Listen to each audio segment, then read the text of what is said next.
Welcome to Business Success Tips, where you can learn how to make more money in less time and have more fun, especially the more fun part. So I have Mick Carbo from Carbo Consulting here. Mick, tell me a little bit about your backstory, just so we know who you are. Yeah, sounds good. Thanks for having me on, Paul. It's been a pleasure meeting you, and I'm glad to be here. I've always been sort of a, uh, you know, s- serial small business owner, if you will. I graduated high school, and my wife and I started a flooring company. I went out and learned the trade, uh, learned how to install ceramic tile and marble, and then, subbed for my brother-in-law for a couple of years, then went and got my own tools and my own truck and started getting my own contracts, and then got into the jewelry business, which is a kind of a weird pivot, but That's a pivot we from tile. yeah, we wanted to do something a little bit different, and so we got into buying and selling jewelry back in 2011, and that's actually when we hired our first coach, and had a pretty great experience working with the coach. It was a transformational experience both personally and professionally, and really helped us ramp our business up. And the coach recommended to me that I get trained in coaching and leadership development to support me to be a better leader to my employees, which I thought was a good idea. So I did that, and it really helped us, sort of throw gasoline on the fire in a really good way in our business. And I liked it so much that I decided to go into coaching. So took a step aside from the company I was building with my wife, and to build a part-time coaching business, and it turned into a full-time coaching business pretty quickly. And a few years later, we got her trained, and now we're back at it together again. So who do you coach, Mick? Uh, that's a really big question. I mean, we typically start with we focus with blue collar businesses, right? And we're working with the company leaders, the company owner, and usually senior level management and some mid level management. We start off with what we call our culture diagnostic assessment.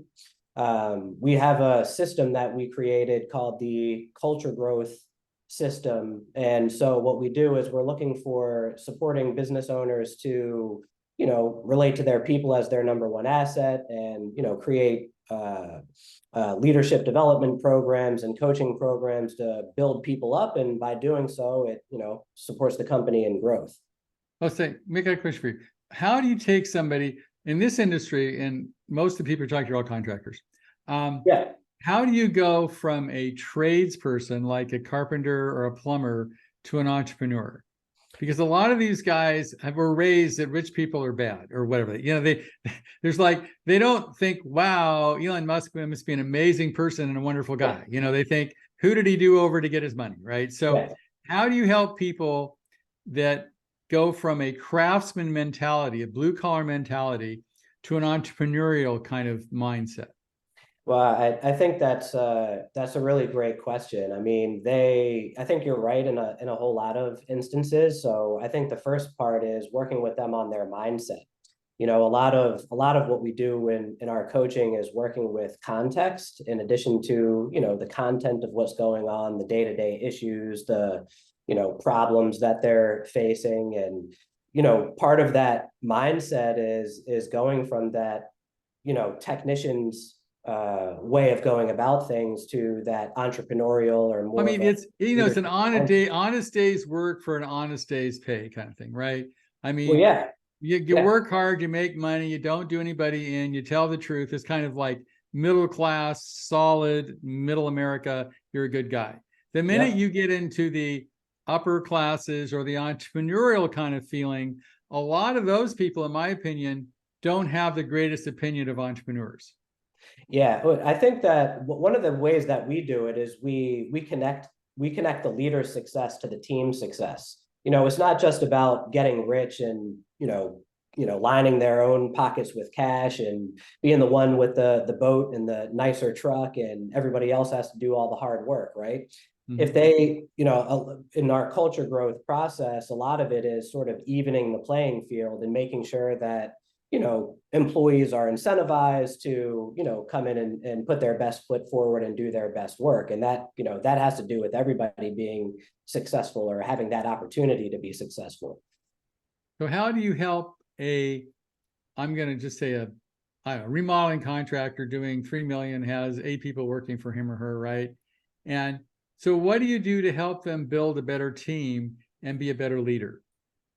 Well, they've got to first, take on themselves, right? Like they've got to have the self-awareness to identify what their strengths are, what their weaknesses are, and be willing to actually practice, becoming a new person.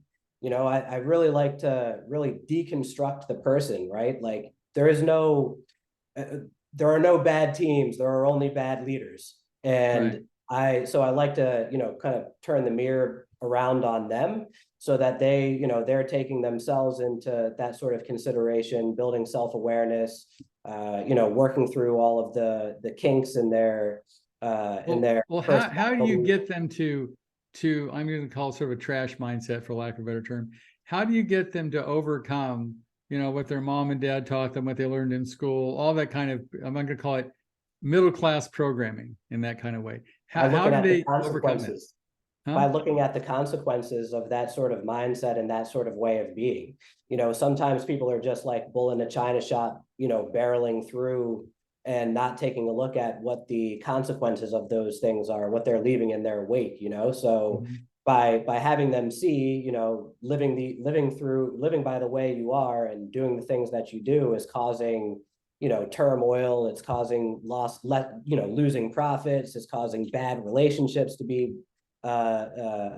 built and your reputation to be sort of poor, then folks start seeing the light when they can see those things. So what techniques do you use to help people either look at themselves or change their behavior? Is it therapy? Is it, look at your past lives, hypnosis, read books? I mean, there's a lot of ways, of self-improvement out there. So, Yeah. they say you should work hard on yourself than you do on your job. But what actually tools and stuff do you use to get people to work on themselves? Well, we do recommend other modalities. We do recommend therapy. We do recommend that they, read books and listen to podcasts and start, inputting information, right? Like they need to they need to learn. They need to be constant learners and have a growth mindset and things like that. And then we have certain processes that we take people through. We have lines of questions that we ask them to start bringing these things to Could light. you give me an example of some of those questions that people should ask themselves? Yeah, well, they should ask themselves. They should take a look at some of the like well, let's say money, right? They should Okay. ask themselves what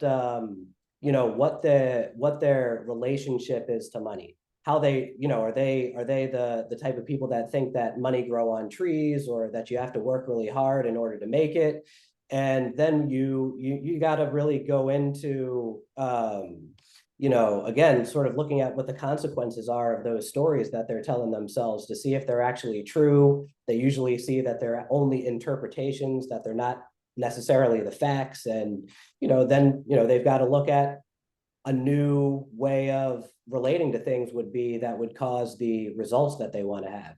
So there are lines of questions to have them see what the gap is between where they are and where they want to go and, sort of how to plan for filling those gaps.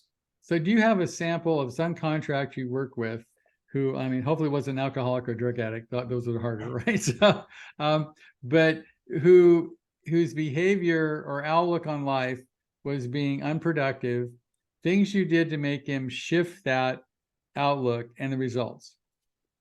Yeah, sure. So I had a contractor who was his story is that he actually he was into drugs and alcohol and things like that, and he had gotten into an accident and had a pretty close call, right? And so he was sort of scared straight by Well, that almost dying, experience. I'm sure it makes you think a lot, right?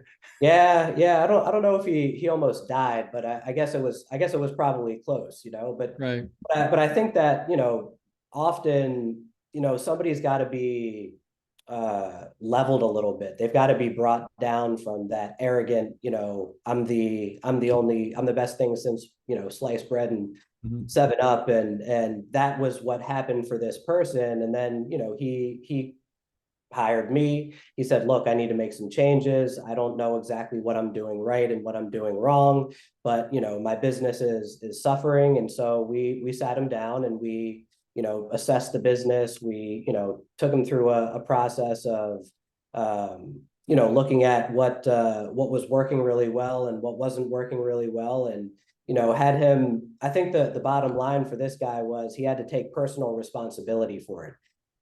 There was sort of a blame culture inside of his company, and he was Mhm. pointing the finger all around him and not taking. So he was a victim, so to speak, right? Yeah, he had sort of a victim mentality, exactly. And so I had to get him to see that. And by, I think it's Well, how do easy. you get them to see that? It's like an intervention thing, or how do you get them to see that their behavior is causing all these negative results in their life and other people's lives? Yeah, we asked them to allow us to interview their team. Okay. And by interviewing their team and asking them the sorts of questions that, look, we're sort of trying to measure a few different things, like how vision and mission oriented a company is, what the environment is like. Is there a community environment? How are the team dynamics? Are they healthy? Are they toxic? Things like that, right? And so we have this assessment that we use in order to figure that out. And by bringing the results of what his people said to him, he was like, had kind of an oh shit moment. Hope that's okay to say on the podcast. Yeah. And that's when things started turning So around. what kind of, now this is something I'm sure the listeners would be interested in. What kind of questions did you ask the employees? Well, like how does team collaboration work? What are your leadership's bad habits? What's working well in terms of processes? What would you improve? If you could change one thing, what would you change? These sorts of questions that get them to start really looking at the truth of what's going on, and they're really willing to talk more to a third person, a third party Now, person. they do this anonymously, I'm assuming? They do it anonymously, and we take all the feedback and we download it, and we make it as anonymous and confidential as we possibly can. We haven't had any issues with it so far. And yeah, like I said, when the business owner sees that, they're like, something's got to give, and I'm Okay. the So issue. basically, honest, um, anonymous feedback from your employees. If everybody says, the boss is too demanding, he pushes people around, he uses bad language, and I really would not to work for him, but I can't find a better job. Yep. Yeah. Yeah. I mean, hopefully the feedback isn't that bad, although I Right. see it be that bad sometimes. But yeah, when people are being honest and they're sharing that sort of information, I mean, you've got to kind of be you've got to kind of be, sort of on the sociopathic side to not. Well, it's sort of like, either an alcoholic or a drug intervention, or everybody in the room says, you know what, you are an alcoholic. And everybody, like 10 people agree. It's hard to say, no, I'm not, right? Yeah. Oh yeah. Oh yeah. Yeah. Do you have any experience with alcoholics? Yeah, they're tough. I mean, the thing is, we all have addictions. It could be drugs, could be sex, could be alcohol, could be money, could be whatever, right? Could be Could be playing emotions. video games for all I know, right? Yeah, and it could So be an the thing emotional is, thing. people have addictions because it has a positive reinforcement mentally, physically, or spiritually somehow to the body. Absolutely. And it's really tough for people to overcome that stuff. Yeah. But it does get in the way, as you know. Yeah. Yeah. So I mean, it's hard to call a person an addict, you know. I usually go in through the lens of habits before, I think a person really needs to self-identify as an addict. If Right. somebody Well, else is, someone once said addiction is anything that you can't stop. yeah, sure. Yeah. And that could be a lot of different things to your point. Right. Yeah. So, okay. So these are some questions. Now, I'm gonna hear some, stories. What happened to this person after they had that aha moment and maybe I need to fix some stuff? Did they actually make some corrections, and what did that actually do for their company? Yeah, they did make some corrections. They created more of an environment that worked for the employees. They started having meetings with the employees. They started giving feedback. They started actually giving performance reviews and things like that. So that there was some like logistical changes like that that happened in the business, but things turn around. The employee retention increased, client retention increased, and their profits increased. So it was a good deal. I wrote something in my book. Some people have the management style that meetings will continue until morale improves, right? Yeah, yeah, yeah. That tends not to work very well. Yeah, I mean, morale, in my opinion, it's everything. It's everything. I mean, if your employees are running around hating the boss and hating their job and not wanting to come to work every day, I mean, you can imagine the type of work product that they're going to be putting out. It's definitely not going to be their best. Now, what happens if you have a company where let's say there's 5 people in the company, and one person is clearly the bad apple, for lack of a better term, right? That person is trashing the boss, trashing the company, and you find that out in your survey, right? Or either that, or you find out, everybody is okay with it except this one project manager. Everybody thinks he's an arrogant idiot, right? But all the other project managers, okay. So how do you deal with that internally with the company? I encourage the employee to talk about it. I encourage them to sit down and actually have a discussion about what their issues are, so that they can have it out. And this is a tricky thing, right, with coaching and confidentiality. And so it depends on my relationship with like who I'm being hired to work with. Sometimes I'm being hired by the company to coach an employee, and my relationship is a coaching relationship with that employee, and the confidentiality exists between me and the person that I'm working with. You're like a therapist, even though you're not, right? Sort of, yeah. If a company is hiring me for the business, and the business is my client, then that agreement is made with the individuals that I'm working with inside of the company, right? The confidentiality is a little bit different. And so I let them know if I hear these sorts of things. Basically, I let them know what I'm going to need to go and report back to the person who hired me, and what can stay between me and them, because there's got to be that level of trust where they're willing to open up and give honest feedback. So what happens when you have, I'm going to call the world's worst employee, somebody who's not bad enough to fire, good enough to keep, right? They're like in purgatory. So, and I always tell clients that, if you were going to start a new company and everybody was gone, who would you hire back? Anybody that you shouldn't hire back, you should probably fire. Yeah. But the thing is, how do you support an owner? Because I know this happens all the time in our business, to have the emotional, I'm going to call it fortitude, whatever that word is, to actually let that person go or let them off. Because usually what happens is they're not willing to go through the emotional pain it would take to solve the problem. So the person stays on forever. Well, there's a lot of different things. There's that emotional pain. There's also, this person could have a ton of institutional knowledge that they're afraid is not going to be able to be covered by, a new employee. They could be afraid that they're going to leave and go to their competition, and now they've invested all this time and energy and money into this person, and now they're going to leave. And so you just really have to have the tough conversation with them, and let them know what they're. Look, my opinion is people are choosing some sort of pain, or they're choosing some sort of consequence either way. And so I confront them in that way and say, look, you've got this pain, or you've got this other pain. Which one do you want to have? What is it? You pull off the bandage kind of thing. You're going to be in pain for the next 5 years. We're going to have a really bad day and it's over, right? Exactly. And they've got to really see that that's what's happening. Like, they've got to connect those dots, that that's really what's happening, and that's what they're doing, and they're responsible for it. And yeah, rip the Band-Aid off for sure. So can you give me an example, not in name names, obviously, but of somebody that actually did that and it worked out?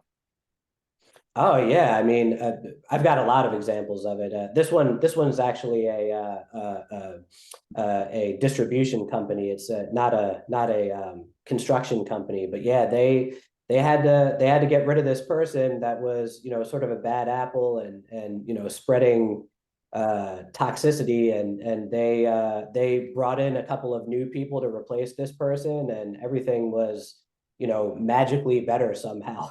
Wow. Yeah, it's just a fact. Okay. So you've worked with a lot of construction companies. What would you say, well, is the biggest problem that stops construction companies or the owners of construction companies from being as successful as they'd like to be? The unwillingness to change their ways.